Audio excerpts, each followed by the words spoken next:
Amy, let me tell you about a magical place that is so exactly designed to be enclosed space, year-round fun for the whole family that I bet you already know what I'm going to say before I even say the name. Let's say it together on three. 1, 2, 3. Great Wolf Lodge. You got it, Amy. My kids loved Great Wolf Lodge when we went. You probably already know that it has a huge indoor water park with a wave pool, lazy river, a bunch of massive water slides. But then your pack can hit the other attractions because wait, there's more. Great Wolf Lodge has adventure-packed attractions like Magi Quest, a live-action game kids can play throughout the lodge, plus the Northern Lights Arcade. Spent some quality time there, so your kid who loves the lazy river and your kid who loves fantasy games will both have a great time. Great Wolf Lodge also offers great dining options and complimentary daily events like nightly dance parties, all under one roof. Unpack the car once and you're settled in to have fun. And with 22 lodges across the country, you're always a short drive away from adventure. We've both had such great times at Great Wolf Lodge, so bring your pack together at a lodge near you. Learn more at greatwolf.com and strengthen the pack. Hey everybody, welcome to Fresh Take from What Fresh Hell, Laughing in the Face of Motherhood. This is Amy, and today I'm talking to Dr. Danielle Dick. She's a professor of psychology and human and molecular genetics at Virginia Commonwealth University, where she directs a research institute on behavioral and emotional health. She is an internationally recognized expert on genetic and environmental influences on human behavior, and her new book is The Child Code: Understanding Your Child's Unique Nature for Happier, More Effective Parenting. This book offers a science-based approach to parenting centered on a child's unique genetic code. This book tells parents that our biggest job is to help our children become who they were literally born to be. Danielle is the parent of a 14-year-old boy and a 5-year-old girl. Welcome, Danielle.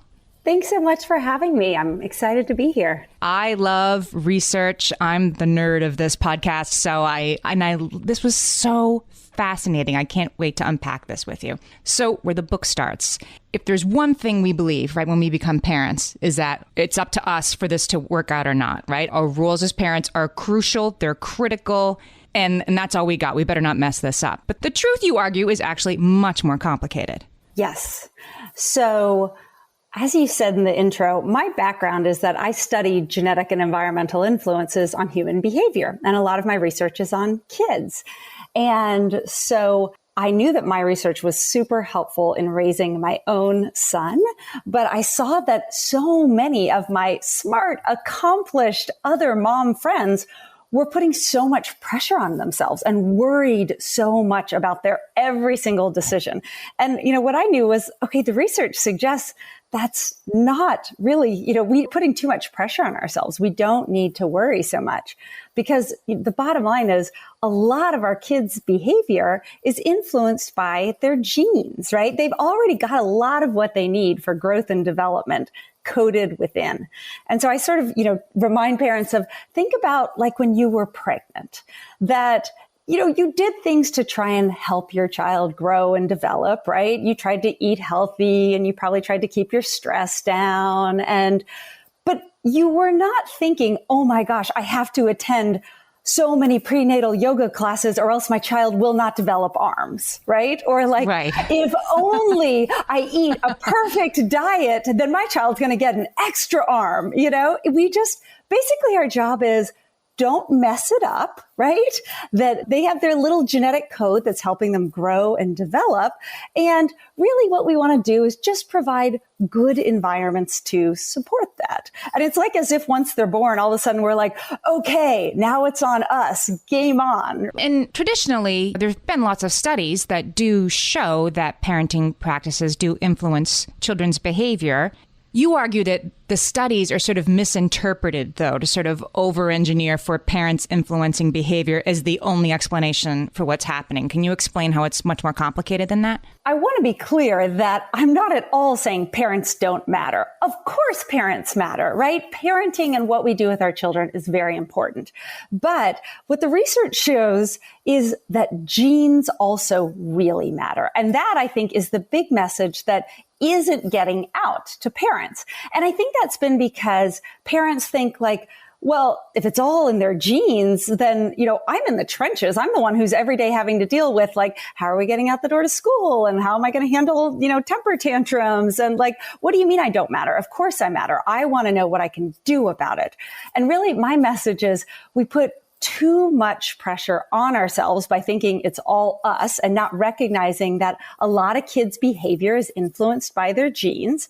And the second part is that I actually feel like we're doing ourselves a disservice by, not only putting pressure on ourselves, but in addition, we're making it harder because the fact that our kids are all uniquely wired, if we ignore that, then actually we're ignoring important information that can make it easier for us to figure out what their needs are and what to focus on and how to parent them.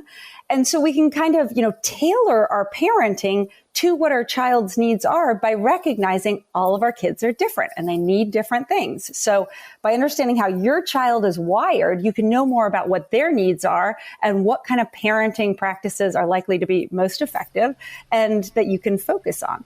So your book says that every kid is actually coded, right? They're born this way. They're coded with predispositions for being anxious or a risk taker or, I don't know, quicker to anger than other kids, more impulsive, more happy. How do we know this? How have scientists sort of come to understand that even something like anxiousness can be encoded?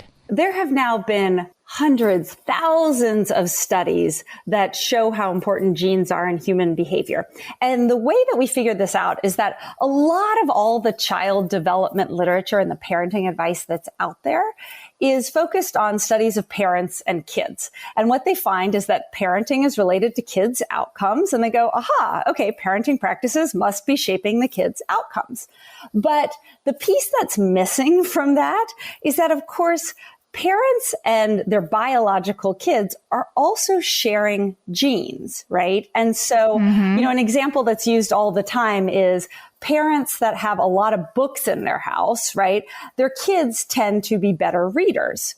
Well, maybe it's because being exposed to a lot of books is really important in promoting children's reading. And of course, we actually know there's elements of that are true. But the other piece is that parents who are good readers also tend to have a lot of books in their house. And we know that reading ability and, cognitive ability and those things are genetically influenced. And so their kids both have they get the double whammy of an environment that promotes reading, but they also probably have genetic predispositions toward liking reading. So, and that's true when almost regardless of what you're studying, right? So you can imagine like the flip side is like more aggressive parents or parents who have more punitive discipline also tend to have more aggressive kids. Now, and that's been concluded, this sort of like harsh disciplinary style causes aggression in kids. Well, we do know that there's an element of truth to that, obviously that's not a disciplinary style that's great for kids, but it's also that parents who tend to be, quicker to temper have kids who have genes that make them more quick to temper. So family studies make it really hard to tease apart, is it genes or is it the environment? So the kinds of studies that we can do to figure that out, one of the most common ones is twin studies, because twins essentially come in two types. So there are monozygotic twins, or what we usually call identical twins, which is single egg fertilized by single sperm. So they are genetically identical. Their DNA matches exactly? Exactly. Okay. With a few teeny little rare exceptions, like sometimes there's a mutation here or there. But okay.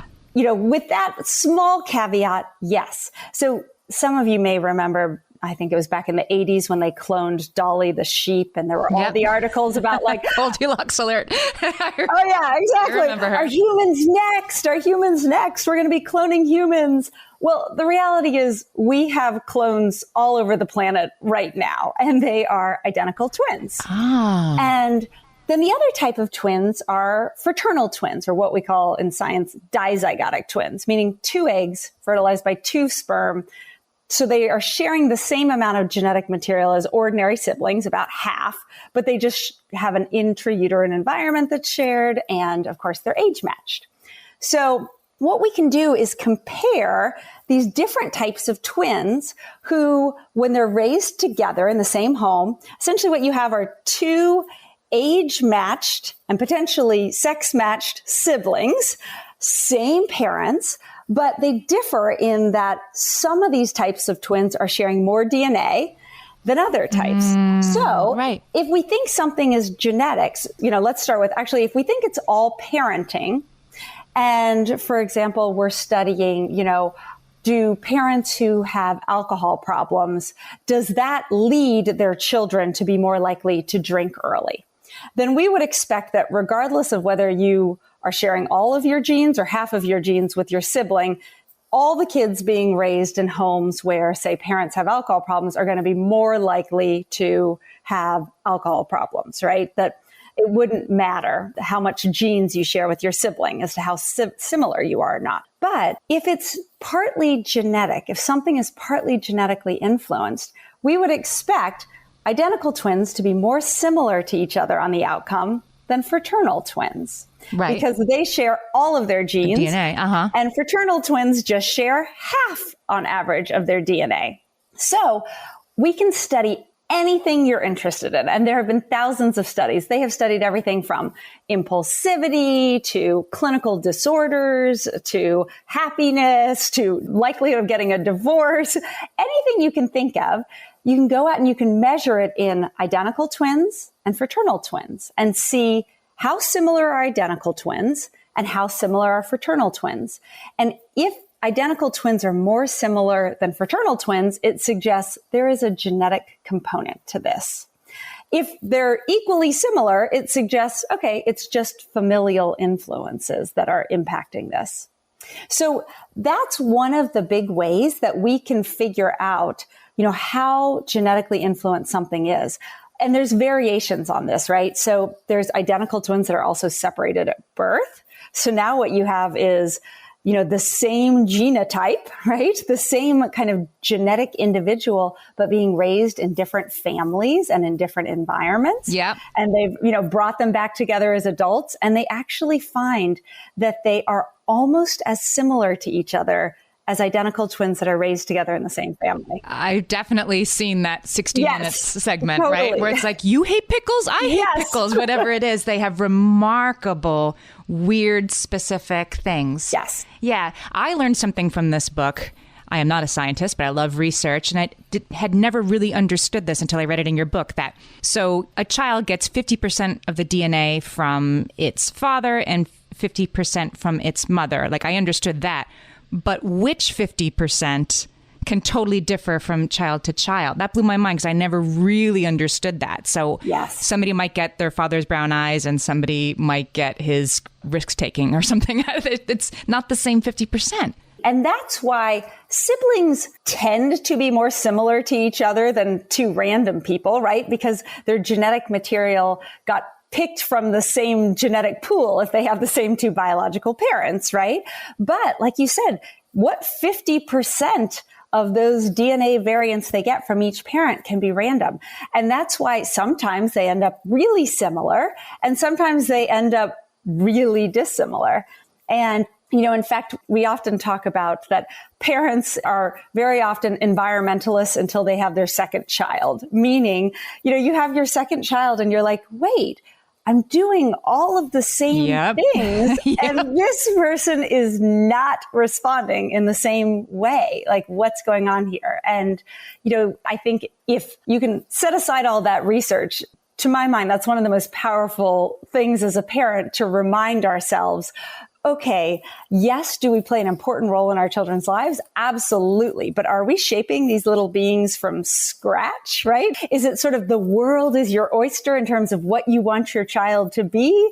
No, they all are their own little people. Not as much as you thought. So then there's no right way to parent. Your book suggests that there's only the right way to parent the child that's in front of you. That's another thing that I hope parents will take away from this book is that so often the world, and even if we're honest, we can do it too, can be really judgy, right? About if your child is misbehaving, like, what are you doing? You should be doing X, Y, Z, or why are you doing it that way? This is the right way to do it, or I read this in a book. And And the reality is that all of our kids are very different. I mean, we see that on the outside, right? Like people all look different. They all look different from, eyes to ears to everything, their facial features. But it's easy to forget they are as different on the inside as they are on the outside, right? So in the same way that you look at each of your children and they're very different, their brains are also wired very differently. They're experiencing the world in very different ways, even than us. So that's why this whole idea that there is a right way or a best way to parent, it just, when you think about it that way, you realize, well, that can't be true, right? Of course, there are some good things. Loving your child is obviously good for all children, right? But even what that looks like, what being a warm, loving parent looks like, is different for different kids, right? Meaning that they even respond to or interpret their parents' behaviors or actions differently.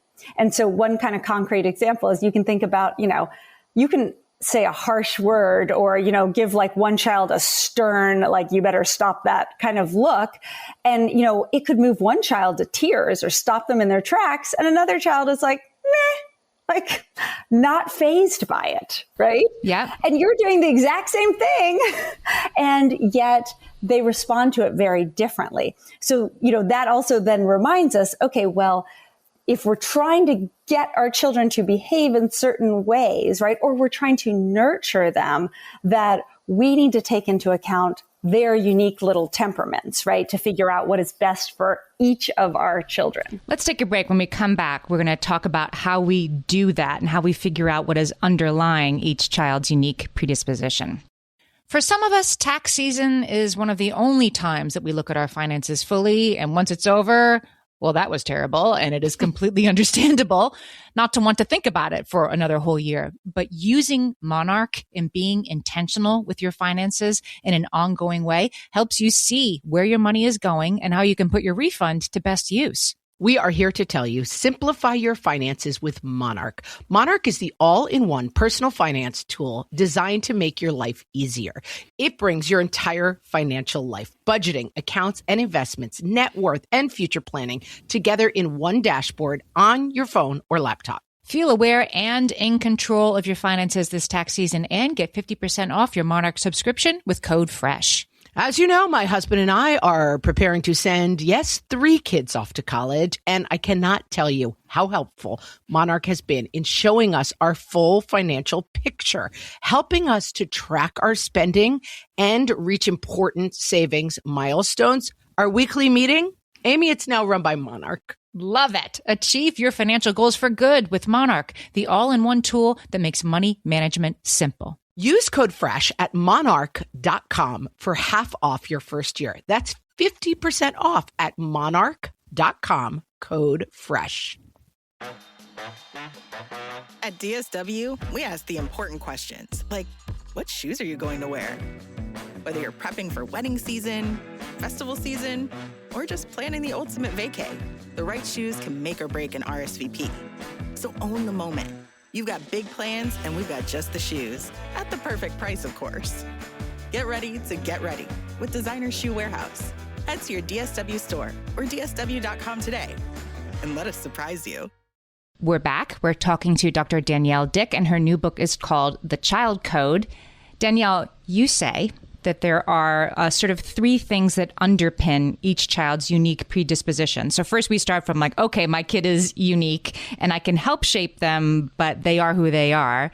And then we need to get curious about how they are who they are. So what are these 3 pillars? Obviously, kids and all people differ in all kinds of ways, right? But there tend to be 3 big dimensions that show up across studies across all cultures and lots of different studies of different kids. And I call them the 3E, or the big 3, which helps me remember them. And they are essentially extroversion. So how much does your kid like high energy activities and being around other people versus how naturally disposed are they to be quieter and enjoy, more restful time to recharge. Similar to extroversion in adults, right? That's something that we all kind of can recognize and empathize with. The second one is emotionality. So some kids are simply predisposed to be more quick to distress, frustration, and fear, right? That is naturally how they respond. The third one is effortful control, or what is often sometimes called self-control. I like calling it effortful control because it reminds us it takes effort for all of us, but in particular, more so for some individuals, right? So some individuals, effortful control is referring to how easy it is to control our behavior, our attention, our emotions. And of course, all kids start off low on effortful control because it's related to brain development. All kids get better at it with age, but ultimately where we land is also related to our unique genetic wiring. So some kids naturally are better at controlling their behavior and emotions than other kids. And so say I hear these three pillars and I have a kid who really struggles with effortful control, finds it very effortful, and maybe is on, I always like to think that there could be different trajectories and your kid will get there. They're just going to acquire that ability to sit through class a little more slowly than other kids or to not throw a tantrum. It's going to take them a little longer. They'll get there. But say you see it like, okay, effortful control, that's where my kid has a little bit of a struggle and they are wired that way. What's the parental approach then? Because it seems to me there must be a balance, right? Between like, well, my kid just throws tantrums and that's who he is and that's how he's made. And it is my job to fix this and make sure it never happens. What's the sweet spot? Yes. And you're right. I do think there's a sweet spot. So, I want to make sure to emphasize again, it is not like, oh, throw up your hands. My kid is just wired this way. The point is our kids have natural tendencies, right? And so you might have a child whose natural tendency is to be lower on effortful control, or I call them low F kids, right? The low effortful control kids are those who are going to have more trouble following your directions, right? Or sitting still in class and focusing on a task. And I think one of the important things to remember is as a parent, the first thing that we can do is say, okay, they're not just trying to, quote, be bad, right? They are not just trying to work your last nerve, right? Not listen to me.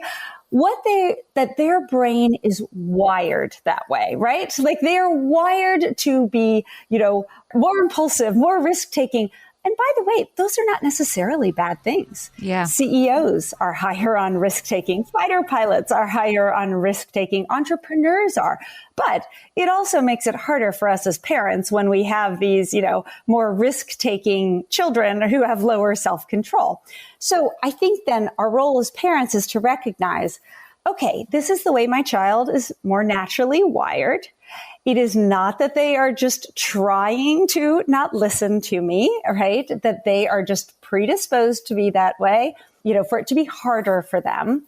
And so what we're going to do is focus on skills to build that, right? Skills to build that in the areas that are important or where you're having trouble.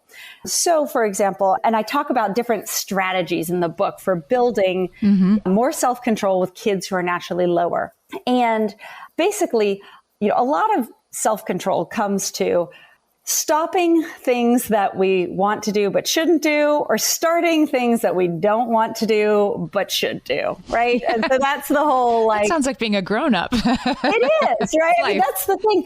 So often we hold our kids to higher standards than we do ourselves, right? And that is a product of the way our brains have evolved. And so you probably heard about hot brain and cool brain. No, what's hot brain and cool brain? Oh, okay. So hot brain is, that is related to our limbic system. This is the most basic parts of our brain. Okay, yeah. This is the, fight or flight kind of. It is essentially primed toward reward and, the things that we want and wanting them right now, and running from the things that we don't want right now. And this part of our brain is highly developed from the time we're born. And that's why babies are very good at crying when they're hungry or when they need something, because that is our most basic primitive. That's what keeps us alive, right? You had to be able to realize like, oh my gosh, like lion, I need to run quick. I don't need to puzzle through. Is this a dangerous creature? And should I think about it? And, but and then our cool brain or our prefrontal cortex, right? The part kind of right behind our forehead, that takes much, much longer to develop. And so it's not really fully developed until about the mid-20s. There's evidence that girls are done developing their prefrontal cortexes, and boys, it takes a little bit longer, which, if we all think back to our young 20 male friends. Well, it explains a few things. It does explain a few things. Exactly. It really does help you understand them in a new light. But so yes, boys actually do develop self-control a little bit later than girls. And that also contributes to things like why you see higher rates of ADHD diagnosed in boys, and why girls tend to be viewed as more compliant and they can sit in their seats better. And of course, still within boys and girls, it's a whole continuum. Right. But on average, girls tend to be a little better on self-control than boys. It's one of the few behavioral dimensions where we actually do see sex differences. Most of these other things like emotionality and extroversion, we don't see differences overall between boys and girls, but self-control we do. Are there any trends, extroversion, emotionality in sort of, maternal age or birth order? Do you factor that in, or do you look at it more how it relates to the parental genes? So everybody loves to talk about birth order, and I do too. I will tell you, it's fun to be like, oh, well, I am the oldest, and that's why I am the leader, and I like to take charge of things. And well, it's visible. It's visible to the average person, right? In a way that what you do probably is not. It turns out that actually there's very little support for birth order. What? Yes, I know. I'm learning so much. But actually, the influence of our individual temperaments and our natural tendencies is much stronger than birth order. Right. Like that might be a factor, but how you're wired, your genes. Exactly. It's a much smaller factor compared to how you're wired, and then some of these other big parental factors, which can play more of a role in outcome. If you have a kid who struggles with effortful control, or who has ADHD, or who is higher on emotionality, is more reactive, we're going to be upfront with understanding those challenges and helping them sort of develop in those ways, while also having maybe more compassion for, like, a really loud birthday party is going to be harder for this child of mine than the other child of mine. Are we upfront with our kids about these things? Do you talk to your kid about, you seem to have some struggles with these things, and I think it's because you're like me? Absolutely, yes. I think that sometimes are not recognizing it for as important as it is makes it harder on us as parents, because we're putting so much pressure, or we're worrying or thinking, what am I doing wrong? But I also think it puts pressure on our children too, inadvertently, because sometimes we then are, either thinking, they're not listening to me because they are trying to be defiant, yep. Right? Whether that's because they're a highly emotional child or because they're low on self-control, when really it's that they are just wired toward, say, more emotionality. And oftentimes, it's as frightening for those kids as it is for us when they, say, throw big temper tantrums, because they have these huge feelings that are coming out of nowhere. They get that it's very upsetting to you. And our natural tendency is often to clamp down on them, right? To get angry and say, you need to stop this. And we implement consequences, which even makes it scarier. And of course, now what we're doing is imposing consequences on our easily frustrated, easily distressed children, which makes them more upset and more worked up. And so you can see how kind of failing to realize that actually rewards and consequences work to increase motivation, right? That's what we're really trying to do, right? We pay people to go to work because we want to motivate them to actually go into work. But for our kids who are, say, highly emotional or who are very low on self-control, they don't need more motivation. It's not that they're lacking the motivation. It's that they're actually lacking the skills. Right? So highly emotional children are wired to naturally jump to being more upset about things. And whether that is, they're there was a change in plans. It's raining, so we can't go to the park today. Or, I was making a picture and the color blue that I thought the sky was going to be, it was the wrong crayon and now the picture's ruined. Mm-hmm. Or, whatever that might be, that they have these different triggers that they get really upset about. And so rather than thinking about, well, I need to implement more rewards and consequences, which can work for kids who are not so highly emotional, right? They can work for other children who are lower on that dimension. But kids who are more highly emotional, what they actually need to learn is skills. And, imagine if your child was having trouble reading or was having trouble doing algebra. You wouldn't expect that they could learn algebra by your putting together reward charts or punishing them when they did bad on their algebra test. It would be, we actually need to teach this child algebra, right? How to do algebra. Yeah. And that's a lot of what happens when we fail to recognize, okay, emotionality, some kids are wired toward being more quick to frustration, fear, and upset. So how do we work with them on the specific skills that they need? And the other thing is, it doesn't happen overnight because, to use another analogy, kind of like learning to play the piano. Even if you sit down and you talk about it, you problem solve with your child, which are some of the strategies I talk about in the book that are effective. You come up with plans. They're not just going to be able to implement it overnight because this is a skill that they need to develop, which does not come naturally to them. So in the same way that you can't just decide, I would really love to be a great piano player. It's what I want. I've got the piano. I've got my music. I'm going to sit down and start playing. Well, it's going to take a lot of chopsticks before you get to Beethoven, right? So those are some of the ways that I think really recognizing and understanding, hey, our kids' genes play a big role in their behavior, can help us as parents. It can help us be more empathetic. It can help us, put less pressure and use techniques that are going to make things worse with our kids, and instead focus on, here are techniques that will work with kids who have certain types of dispositions. Makes a lot of sense. Okay, we'll take a break. We'll be right back. My favorite skincare products actually feel more like self-care, like they're so nice to put on and they smell so good that I'm actually happy when I get to that part of my day. And I swear that is how I feel about Osea's anti-aging body balm. Amy, you are usually the lotions and potions queen on this podcast, but I have to say, hard agree. Osea's anti-aging body balm is a liquid silk body balm that combines the lasting hydration of a lotion with the firming power of a serum, leaving skin smoother and firmer. This body balm is clinically tested and designed to deliver visible results you can see and feel. So we've gotten to use this product for a couple of months now, and I swear I have really noticed firmer and smoother skin, like on the back of my hands. It's like getting a mini spa treatment from head to toe. Get a spring-worthy glow with clean, clinically tested skincare from Osea. And right now, we have a special discount just for our listeners. Get 10% off your first order site-wide with code FRESH at OseaMalibu.com. That's 10% off your first order with code FRESH at OSEAMalibu.com. All my kids learned to swim when they were little. It was super important to me that they be confident and safe in the water.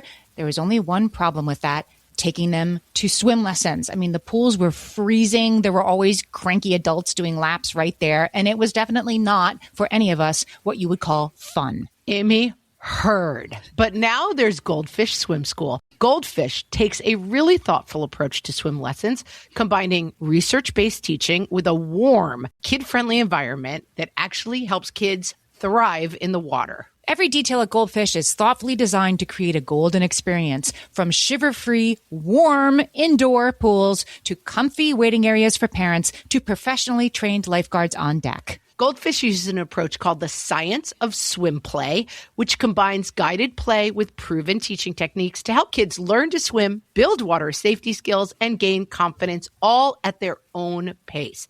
Lessons are designed to meet kids exactly where they're at. If you've been thinking about swim lessons or just wondering where to start, this is a great opportunity. Right now, Goldfish Swim School is offering a waived membership plus your child's first lesson free at participating locations. Just visit goldfishswimschool.com/free to find a location near you and enroll using promo code FREE. That's goldfishswimschool.com/free, promo code free. Danielle, I wanted to talk about the idea that genes do not, in the end, write our kids' destiny, because kids can get fixed mindset about, I'm just bad at this, I'm just a dum-dum, and I'm bad at math, right? And somebody could listen to, 10 minutes of this conversation and come away like, well, then there's something you can do about it, right? If my kid is wired this way to be, explosive, right? To throw tantrums, and I'm just supposed to handle it and accept it, and there's nothing I can do about it. No, you're not saying that. You're not saying that genes mean that your kid can't grow or change. I always say DNA is not destiny. And it is so important as parents that we do approach parenting with a growth mindset and not a fixed mindset. So nothing about genes suggests that that is how they work, meaning I'm just predisposed to be this way, and that's how it is going to be. We have these natural tendencies, but of course our environments then shape how they play out. And so, as one example, you might imagine a child who is more predisposed toward anxiety.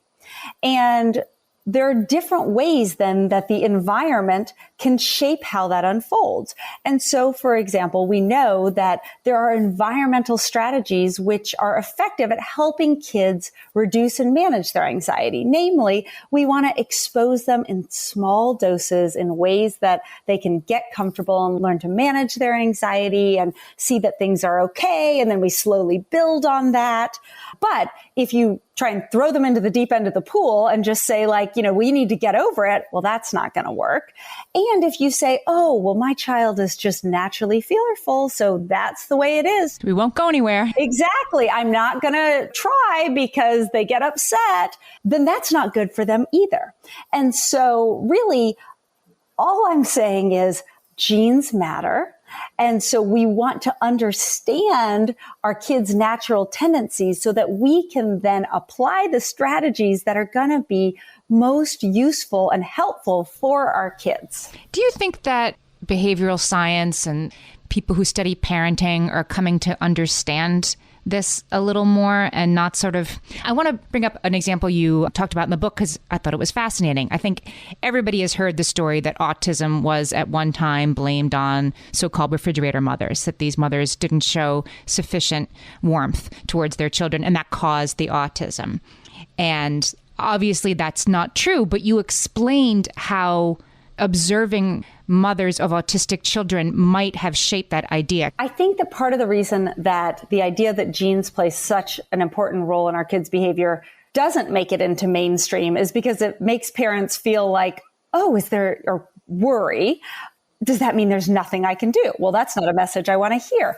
But the flip side of that is that by failing to recognize that, we put so much more pressure and we attribute things to parents.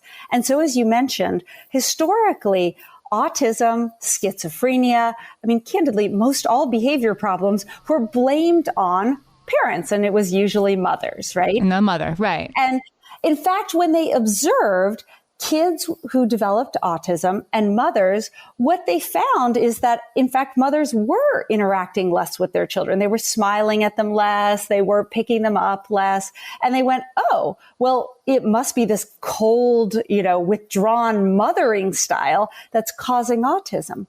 But in fact, when they followed moms and kids over time, what they found is that those moms started out just like other moms, right?